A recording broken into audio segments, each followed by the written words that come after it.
Thank you again, Jordan. For having me. So, squats is an essential part of any kind of a strength training conditioning program, period.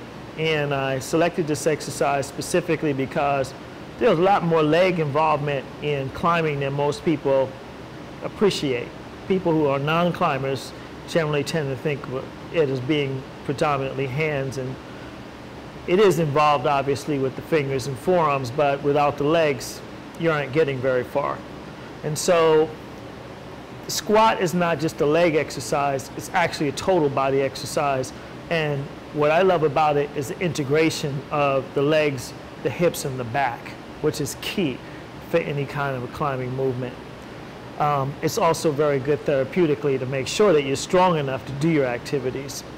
So what we're going to do is we're going to show a basic squat into a balanced position, which is designed to strengthen the feet, the calves, and then we're going to go and show it with the dumbbells. So the first exercise, I want you to look forward. The most important feature to begin with is that his feet are in parallel. What happens to the feet is going to determine the effectiveness of the entire exercise.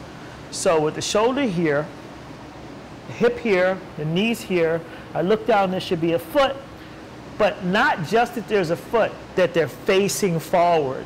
And I can tell you from experience, you really got to check. So he's slightly turned out because that's what he's comfortable with. And it's not wrong, it's just that you want to make sure they're in parallel for the exercise.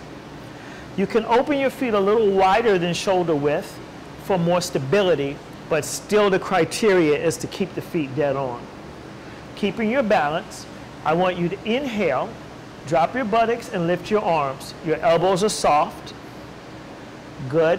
And as you come up, you exhale, rotate your palms, lift up onto your heels, and you want to balance on the big toe and the one next to it. And if you can look at his feet, I want him to try to lift his ankles as high as he can while keeping that relationship. And this is not that easy.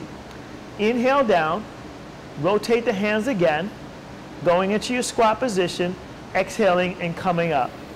The chest stays lifted, the palms rotate out, and his gaze is slightly upward as he moves through the movement. Do two more for me, please. Inhaling down, staying with the chest lifted, exhaling up. Now there's a lot of debate as to how far down one should go in a squat, and I would say that that depends on a lot of factors, but for our particular exercise routine at the moment, parallel with the floor, a little lower is far enough. And certainly you would never want to compromise your alignment or your knees for getting another ½ an inch. So don't abandon your own information. Thank you so much. That was great.